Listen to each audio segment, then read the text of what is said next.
దేశంలోనే తెలంగాణ రాష్ట్ర పోలీస్ వ్యవస్థ మొట్టమొదటి స్థానంలో ఉందని, అదేవిధంగా తెలంగాణ రాష్ట్రం న్యాయం అందించడంలో 3వ స్థానంలో ఉంది అని చెప్పేసి రీసెంట్గా విడుదల చేసిన ఇండియా జస్టిస్ రిపోర్ట్ 2022లో పేర్కొంది. సో ఈ కాంటెక్స్ట్లో ఈ వీడియోలో మనం ఈ ఇండియా జస్టిస్ రిపోర్ట్ గురించి పూర్తి వివరాలు తెలుసుకుంటూ, అలాగే తెలంగాణ రిలేటెడ్ స్పెసిఫిక్ ఫైండింగ్స్ని కూడా చూద్దాము. సో ఈ ఇండియా జస్టిస్ రిపోర్ట్ 2022 వివరాల్లోకి వెళ్తే మనందరికీ తెలిసిందే కదండి, ఇండియా అనేది United Nations sustainable development goals 2030ని అచీవ్ చేయడానికి సిగ్నేచర్ చేసింది అని చెప్పేసి. సో అలానే ఈ 2030 వరకు కూడా ఈ 17 గోల్స్ కదా మొత్తం మనకి, వీటిని అచీవ్ చేయడం కోసం అని చెప్పేసి ప్రయత్నాలు చేస్తూనే ఉంది. సో ఇందులో ఒక గోల్ అయిన SDG 16 సుస్థిరమైన అభివృద్ధి లక్ష్యాలలో 16వ లక్ష్యమైన ఒక SDG 16 అనేది అందరికీ కూడా సమన్యాయం అందించాలి అని చెప్పేసి ఈ లక్ష్యం యొక్క ముఖ్య ఉద్దేశం. సో దీన్ని బేస్ చేసుకునే మనకి ఈ ఇండియా జస్టిస్ రిపోర్ట్ అనేది రాష్ట్రాలు, మన దేశంలో ఉన్న అన్ని రాష్ట్రాలు కూడా ఈ న్యాయాన్ని అందించడంలో ఏ ప్లేస్లో ఉన్నాయి అని చెప్పేసి మెజర్ చేస్తాయి. అవి ఎలా మెజర్ చేస్తాయి అంటే వాటి యొక్క సోర్స్ వచ్చేసి అన్ని గవర్నమెంట్ ఆర్గనైజేషన్ రిపోర్ట్స్ నుంచే కూడా, గవర్నమెంట్ విడుదల చేసే రిపోర్ట్స్ కానీ ఆర్గనైజేషన్ కానీ అన్ని గవర్నమెంట్ డాటా నుంచి బేస్ చేసుకొని ఈ రిపోర్ట్ని ఇస్తారనమాట. సో మరి ఈ రిపోర్ట్ని ఎవరు ఇస్తారు అంటే టాటా ట్రస్ట్.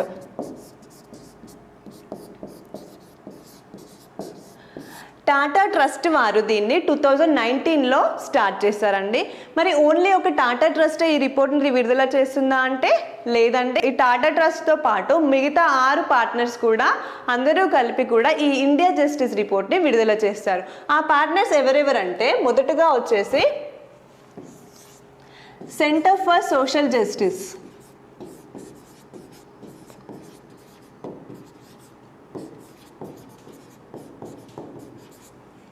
ఈ సెంటర్ ఫర్ సోషల్ జస్టిస్ అనేది మార్జినలైజ్డ్ మరియు వల్నరబుల్ పీపుల్కి న్యాయం అందించడం కోసం అని చెప్పేసి వర్క్ చేస్తూ ఉండే సంస్థ. అలాగే సెకండ్ వచ్చేసి కామన్ కాజ్.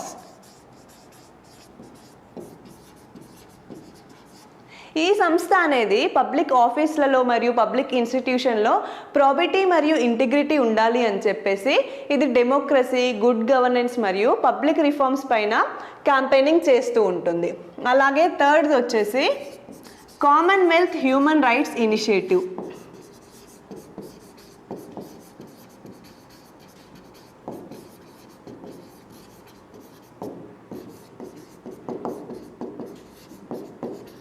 CHRI ఇది హ్యూమన్ రైట్స్ కోసం వర్క్ చేసే ఒక international independent non government organization. ఇది కామన్వెల్త్ అక్రిడిటెడ్ ఆర్గనైజేషన్ అండి. అలాగే దీనికి యునైటెడ్ నేషన్స్ ఎకోసోక్ ఎకానమిక్ అండ్ సోషల్ కౌన్సిల్లో దీనికి ఒక స్పెషల్ కన్సల్టేటివ్ స్టేటస్ కూడా ఉంది. అలాగే ఫోర్త్ వచ్చేసి దక్ష్.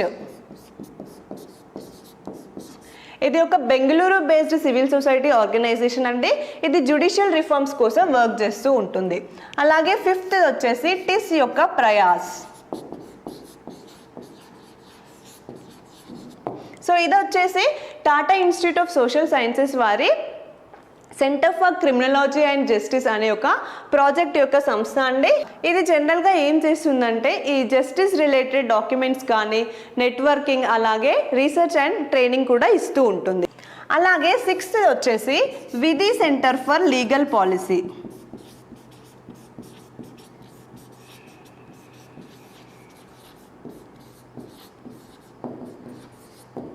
ఇది వచ్చేసి లీగల్ రిఫార్మ్స్ కోసం వర్క్ చేస్తూ ఉంటుంది. సో ఏ పార్ట్నర్స్ అండి? సెంటర్ ఫర్ సోషల్ జస్టిస్ ఒకటి, కామన్ కాజ్ ఒకటి, కామన్వెల్త్ హ్యూమన్ రైట్స్ ఇనిషియేటివ్ ఒకటి, అలాగే దక్ష్, టిస్ ప్రయాస్, ఇంకా విధి సెంటర్ ఫర్ లీగల్ పాలసీ.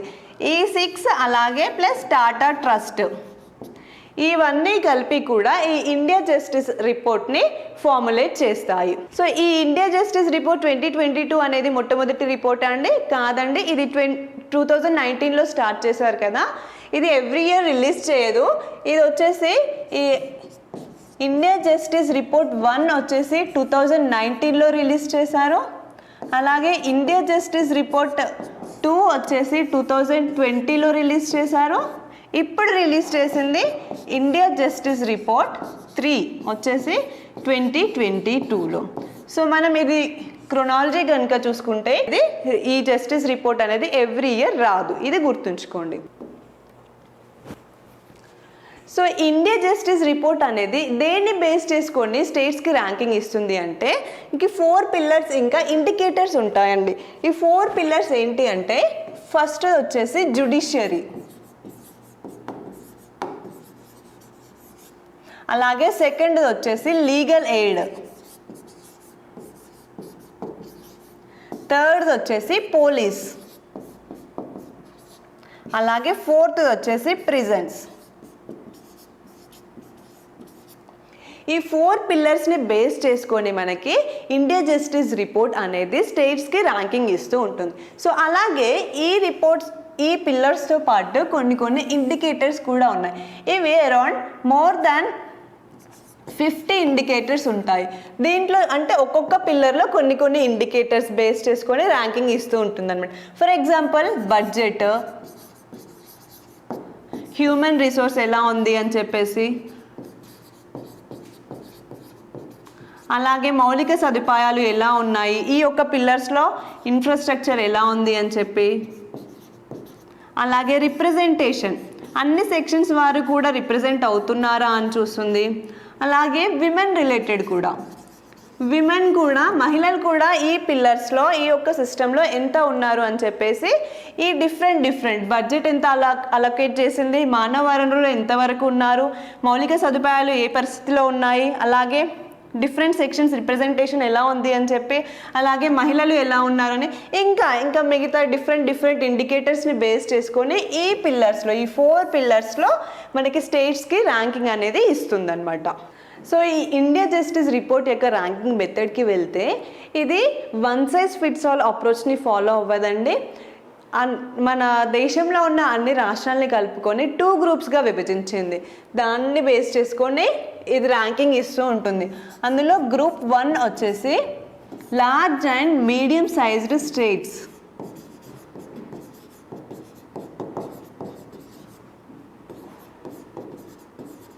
మరి large and mid size states అంటే ఏంటండి, ఏ రాష్ట్రాల యొక్క జనాభా అనేది 1 కోటి కంటే ఎక్కువ 10 మిలియన్ కంటే ఎబోవ్ ఉంటుందో వాటిని ఈ లార్జ్ అండ్ మిడ్ సైజ్డ్ స్టేట్స్గా అంటారు. ఇవి ఎన్ని ఉన్నాయండి ఈ రిపోర్ట్లో, ఇవి 18 లార్జ్ అండ్ మిడ్ సైజ్డ్ స్టేట్స్ని తీసుకుంది. అలాగే గ్రూప్ 2 వచ్చేసి స్మాల్ స్టేట్స్. సో మరి స్మాల్ స్టేట్స్ అంటే ఏంటండి, ఏ రాష్ట్రాలకైతే పాపులేషన్ అనేది up to or less than 10 million, 1 కోటి జనాభా వరకు లేదా 1 కోటి జనాభా కంటే తక్కువ ఉన్న రాష్ట్రాలని స్మాల్ స్టేట్స్ అంటుంది.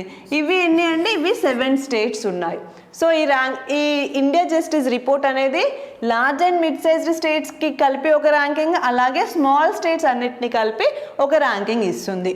సో ఓవరాల్ ర్యాంకింగ్కి వెళ్తే ఈ టాప్ 5 పర్ఫార్మింగ్ స్టేట్స్ ఏవండి, మనం లార్జ్ అండ్ మిడ్ సైజ్లో చూసుకుంటే కనుక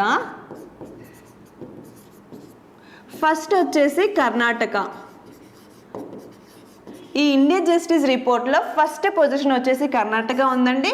దాని తర్వాత తమిళనాడు, మనం ముందు చెప్పుకున్న విధంగానే తెలంగాణ వచ్చేసి 3rd పొజిషన్, అలాగే 4th వచ్చేసి గుజరాత్, 5th వచ్చేసి ఆంధ్రప్రదేశ్.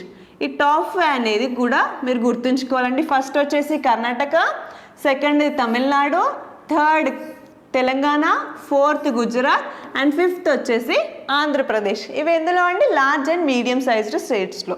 అలాగే స్మాల్ స్టేట్స్కి వచ్చేసరికి సిక్కిం ఫస్ట్ పొజిషన్లో ఉందండి. దీని తర్వాత వచ్చేసి మనకి అరుణాచల్ ప్రదేశ్ ఉంది. దీని తర్వాత త్రిపుర ఉంది. ఈ టాప్ స్మాల్ స్టేట్స్లో టాప్ 3 పెర్ఫార్మింగ్ స్టేట్స్ వచ్చేసి Sikkim, Arunachal Pradesh and Tripura. So least performing స్టేట్స్కి కనుక వెళ్తే మనం లార్జ్ అండ్ మిడ్ సైజ్డ్ స్టేట్స్లో లీస్ట్ పర్ఫార్మింగ్ స్టేట్ ఏదంటే ఉత్తరప్రదేశ్. దీనికంటే ముందు ఏది ఉండండి, వెస్ట్ బెంగాల్. దీని తర్వాత బీహార్. ఈ 3 కూడా లీస్ట్ పర్ఫార్మింగ్ స్టేట్స్. అలాగే స్మాల్ స్టేట్స్కి కనుక వెళ్తే మనం గోవా అనేది లీస్ట్ పర్ఫార్మింగ్ స్టేట్లో ఉంది. దీంట్లోనే ఈ ఇండియా జస్టిస్ రిపోర్ట్లో లీస్ట్ పర్ఫార్మింగ్ స్టేట్ వచ్చేసి యూపీ, అలాగే స్మాల్ స్టేట్స్ వచ్చేసి గోవా. సో ఇప్పటివరకు కూడా మనం ఈ ఇండియా జస్టిస్ రిపోర్ట్ యొక్క ఓవరాల్ ర్యాంకింగ్స్ అంటే నేషనల్ లెవెల్లో ర్యాంకింగ్స్ చూసుకున్నాం కదా. ఇప్పుడు మనం తెలంగాణ రిలేటెడ్ ర్యాంకింగ్స్ చూద్దాం. సో మనం చెప్పుకున్నాం కదండి, ఈ ఐజేఆర్ అనేది 3 ఎడిషన్స్లో రిలీజ్ చేశారు. దీంట్లో ఫస్ట్ వచ్చేసి 2019లో రిలీజ్ చేశారు. దీంట్లో తెలంగాణ పొజిషన్ వచ్చేసి 11th పొజిషన్ అండి. అలాగే 2020లో రిలీజ్ చేసిన ఐజేఆర్ 2లో మన తెలంగాణ పొజిషన్ వచ్చేసి 3rd ర్యాంక్. దీన్నే రిపీట్ చేస్తూ దీన్నే మెయింటైన్ చేస్తూ 2022 ఇప్పుడు వెలువడిన ఐజేఆర్ 3లో కూడా 3rd పొజిషన్లోనే ఉంది మన తెలంగాణ. సో దీంట్లో అవుట్ ఆఫ్ 10కి గాను స్కోర్ వచ్చేసి 6.11 స్కోర్ మన తెలంగాణ స్టేట్ది. సో ఇవ్వండి తెలంగాణ రిలేటెడ్ పర్ఫార్మెన్స్. సో ఈ ఐజేఆర్ 3 ఈ ఇండియా జస్టిస్ రిపోర్ట్ ఇప్పుడు రిలీజ్ చేసిన 3rd ఎడిషన్లో ఈ మన తెలంగాణ వైజ్గా ర్యాంక్ చూసుకుంటే మొదటగా మనం చెప్పుకున్నాం కదండి, ఫస్ట్ ఉంది అని చెప్పేసి పోలీసింగ్ పిల్లర్లో ఫస్ట్ ప్లేస్లో ఉంది. అలాగే ప్రిజెంట్స్ ప్లేస్లో వచ్చేసి 3rd ప్లేస్లో ఉంది. అలాగే జ్యుడిషియరీ పిల్లర్లో వచ్చేసి 5th ప్లేస్లో ఉంది. అలాగే లీగల్ ఎయిడ్లో కూడా 5th ప్లేస్లో ఉంది. సో పోలీసింగ్లో ఫస్ట్ ప్లేస్ ఉంది, ప్రిజన్స్లో 3rd ప్లేస్ ఉంది, జ్యుడిషియరీలో 5th ప్లేస్ ఉంది, అలాగే లీగల్ ఎయిడ్లో కూడా 5th ప్లేస్ ఉంది. ఇవన్నీ కూడా గమనిస్తే మనం సో వీటన్నిటిని గమనిస్తే మనం ఏం అబ్జర్వ్ చేయొచ్చండి, అన్ని పిల్లర్స్లో కూడా మన తెలంగాణ అనేది టాప్ 5 ప్లేస్లో ఉంది. సో ఈ పిల్లర్స్ కాకుండా మనం చెప్పుకున్నాం కదా కొన్ని ఇండికేటర్స్ కూడా ఉంటాయని చెప్పేసి, దీంట్లో కొన్ని ఇండికేటర్స్లో మన తెలంగాణ పర్ఫార్మెన్స్ చూసుకుంటే ఫస్ట్ దాంట్లో మన తెలంగాణ స్టేట్లో ప్రతి ఒక్క పోలీస్ స్టేషన్లో కూడా అట్లీస్ట్ 1 CCTV ఉందండి. అలాగే హైకోర్ట్ కేస్ క్లియరెన్స్ రేట్ కనుక చూసుకుంటే మనం 2018 to 19లో ఇది 61% ఉంది. అదే ఇప్పుడు 2022కి వెళ్ళేసరికి ఇది 103% ఉంది అండి. అలాగే వేకెన్సీస్ పోలీస్ వ్యవస్థలో ఆఫీసర్ లెవెల్లో అలాగే కానిస్టేబుల్ లెవెల్లో వేకెన్సీస్ చూసుకుంటే కూడా ఇది హాఫ్ వరకు తగ్గాయండి. మనం 2018లో చూస్తే కనుక ఈ వేకెన్సీస్ అనేది 40% ఉంది. అలాగే ఇప్పుడు 2022లో చూస్తే కనుక 26%కి వచ్చింది. అలాగే విమెన్ పొజిషన్ మహిళల యొక్క స్థానం కూడా ఈ ముందు చెప్పుకున్న అన్ని పిల్లర్స్లో కూడా విమెన్ యొక్క రిప్రజెంటేషన్ అనేది కూడా ఇంప్రూవ్ అయింది. ఈ విమెన్ యొక్క రిప్రజెంటేషన్ అనేది మనం స్పెసిఫిక్గా చూద్దాము. సో ఈ 4 పిల్లర్స్లో తెలంగాణలో మహిళల యొక్క రిప్రజెంటేషన్ చూసుకుంటే మనం జ్యుడిషియరీలో వచ్చేసి హైకోర్టులో అయితే మహిళల యొక్క రిప్రజెంటేషన్ అనేది 27% ఉంది. అలాగే సబార్డినేట్ కోర్ట్స్లో చూస్తే మహిళల యొక్క షేర్ అనేది అరౌండ్ 53% ఉంది. అలాగే లీగల్ ఎయిడ్కి వస్తే దీంట్లో కూడా ప్యానల్ లాయర్స్లో మహిళలు అరౌండ్ 18% ఉంటే, అదే పారాలీగల్ వాలంటీర్స్లో మాత్రం మహిళలు అనేది 42% ఉన్నారు. అలాగే ప్రిజన్ ఈ జైళ్ళలో కూడా విమెన్ స్టాఫ్ని చూస్తే 10.5% ఉన్నారు. అలాగే పోలీస్ వ్యవస్థలో కూడా జనరల్ స్టాఫ్ని చూస్తే 8.5% మహిళలు ఉన్నారు. అలాగే police officers women police officers చూస్తే 7.5% ఉన్నారన్నమాట. ఈ పోలీస్ వ్యవస్థకి సంబంధించి ఈ ఇండియా జస్టిస్ రిపోర్ట్ మన తెలంగాణ విషయంలో మరొక ఇంట్రెస్టింగ్ ఫ్యాక్ట్ చెప్పిందండి. అదేంటంటే మన తెలంగాణ రాష్ట్రంలో 33% ఉమెన్ రిజర్వేషన్ ఉంది కదండి. ఇదే ఈ పోలీస్ వ్యవస్థలో మనం 33% ఉమెన్ అంటే రిప్రజెంట్ అవ్వాలి అంటే అరౌండ్ ఎన్ని ఇయర్స్ అండి, 20 ఇయర్స్ పడుతుందంట. సో ఇదండి తెలంగాణ రిలేటెడ్ పిల్లర్స్ వైజ్గా చూసుకుంటే విమెన్ యొక్క షేర్. సో ఇప్పటివరకు కూడా మనం ఇండియా జస్టిస్ రిపోర్ట్ యొక్క ఓవరాల్ ర్యాంకింగ్స్ అలాగే తెలంగాణకి సంబంధించిన పర్టికులర్ ర్యాంకింగ్స్ కూడా చూసాం కదండి. సో ఇప్పుడు కొన్ని ఫ్యాక్ట్స్ అంటే ఇండియా జస్టిస్ రిపోర్ట్ 3 రిలీజ్ చేసిన కొన్ని ఫ్యాక్ట్స్ని చూద్దాం. పోలీసింగ్ పిల్లర్లో చూస్తే కనుక మనకి రిజర్వేషన్ కోటాస్ ఉంటాయి కదండి. ఎస్సీ ఎస్టీ ఇంకా ఓబీసీ కోటా రిజర్వేషన్ చూస్తే ఓన్లీ కర్ణాటక స్టేట్ మాత్రమే ఈ రిజర్వేషన్స్ అన్నిటినీ కూడా ఈ పోలీస్ వ్యవస్థలో ఫుల్ఫిల్ చేసింది. అలాగే సెకండ్ ఫ్యాక్ట్కి వెళ్తే విమెన్ రిజర్వేషన్ విమెన్ కోటాలో మాత్రం ఒక్క state, not a single state or union territory కూడా వారు పెట్టుకున్న కోటాని ఫుల్ఫిల్ చేయలేకపోయారు. అలాగే 19 స్టేట్స్ అండ్ యూనియన్ టెరిటరీస్లో కలిపి అర్బన్ పోలీస్ స్టేషన్స్ అనేది ఎక్కువ పాపులేషన్ని సర్వ్ చేస్తారు compare to rural counter parts. అలాగే ఇంకొక ఫ్యాక్ట్ వచ్చేసి ఏంటండి, 1 in 4 police stations does not have a single CCTV camera. అలాగే ఇంకొక ఫ్యాక్ట్ చూస్తే 10లో 3 పోలీస్ స్టేషన్స్లో కూడా విమెన్ హెల్ప్ డెస్క్ అనేది లేదు. సో ఇవి పోలీసింగ్ పిల్లర్కి సంబంధించిన కొన్ని ఫ్యాక్ట్స్.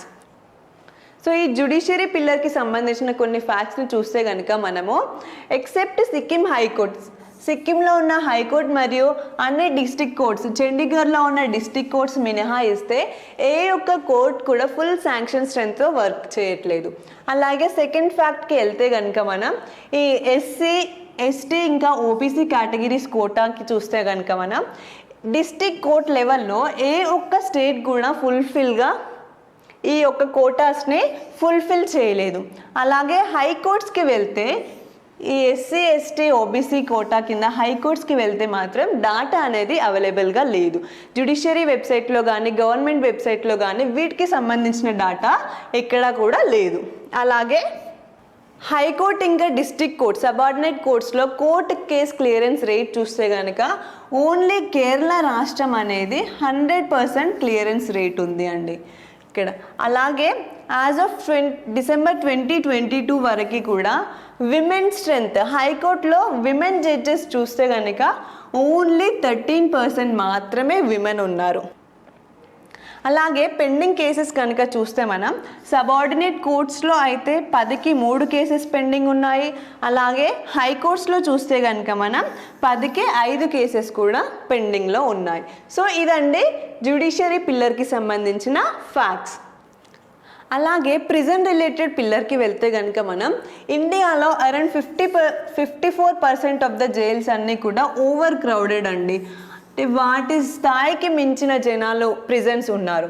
అలాగే సెకండ్ ఫ్యాక్ట్ కనుక చూస్తే మనం ఈ ప్రిజన్ పాపులేషన్లో అరౌండ్ 22% మాత్రమే కన్విక్ట్స్. అదే 77% పీపుల్ కూడా అండర్ ట్రయల్సే అండి. అలాగే థర్డ్ పాయింట్కి వెళ్తే కనుక మనం ఈ రాష్ట్రాలు అండమాన్ అండ్ నికోబార్ ఐలాండ్స్ అలాగే అరుణాచల్ ప్రదేశ్, మిజోరాం, త్రిపుర అండ్ మధ్యప్రదేశ్ వీటన్నిటిని మినహాయిస్తే అండర్ ట్రయల్ పాపులేషన్ ఆఫ్ అన్ని స్టేట్స్ అండ్ యూనియన్ టెరిటరీస్లో కూడా పాపులేషన్ అనేది ఎంత అండి 60% కంటే ఎక్కువ కూడా పాపులేషన్ అనేది అండర్ ట్రయల్సే ఉన్నారండి. సో లీగల్ ఎయిడ్ పిల్లర్కి వెళ్తే కనుక ఇండియా జస్టిస్ రిపోర్ట్ ఏం చెప్తుంది అంటే ఏ ఒక్క రాష్ట్రం లేదా యూనియన్ టెరిటరీ కూడా అది అలొకేట్ చేసిన బడ్జెట్ని మొత్తం స్పెండ్ చేయలేకపోయింది. దీంట్లో అంటే లీగల్ ఎయిడ్ మ్యాటర్లో మాత్రం అలొకేట్ చేసిన బడ్జెట్ని స్పెండ్ చేయలేకపోయింది అని చెప్పేసి ఫ్యాక్ట్ ఇచ్చిందండి. సో ఇవండి ఇండియా జస్టిస్ రిపోర్ట్ యొక్క పూర్తి వివరాలు. సో ఈ రిపోర్ట్ మనకి ప్రిలిమ్స్లో ఎలా యూజ్ అవుతుంది అంటే ప్రిలిమ్స్లో ఎలా క్వశ్చన్ అడగవచ్చు అండి, ఇలా కూడా అడగవచ్చు. అంటే in which of the following pillars of India justice report 2022 Telangana student first place. మన ఓవరాల్ ర్యాంకింగ్ వచ్చేసి 3rd ర్యాంకింగ్ అండి. ఫస్ట్ ప్లేస్ దేంట్లో ఉందంటే ఈ పిల్లర్స్లో పోలీస్లో ఫస్ట్ ప్లేస్ ఉంది. అలాగే ఇంకెలా అడగవచ్చు అండి, ఇండియా జస్టిస్ రిపోర్ట్ గురించి కొన్ని స్టేట్మెంట్స్ ఇవ్వచ్చు. It is released annually by Tata trust. Annually అంటే కాదండి, ఇది 19లో ఒకటి రిలీజ్ చేశారు, 20లో ఒకటి రిలీజ్ చేశారు, అలాగే ఇప్పుడు రిలీజ్ చేసింది 2022. సో ఇది యాన్యువల్లీ అనేది రాంగ్ అండి. అలాగే Karnataka ranked as the first under the largest and mid size states, ఇది కరెక్టే. The report rank states based on 5 pillars అన్నారు. కాదండి, ఇది 4 pillars. So B only is the correct answer. So మెయిన్స్కి ఎలా యూజ్ అవుతుందండి ఇది? ఇప్పటివరకు మనం చూసుకున్నాం కదా, ఇండియా జస్టిస్ రిపోర్ట్లో ఇచ్చిన ఫ్యాక్ట్స్ని మనం ఆన్సర్లో యూజ్ చేయవచ్చు. Thank you.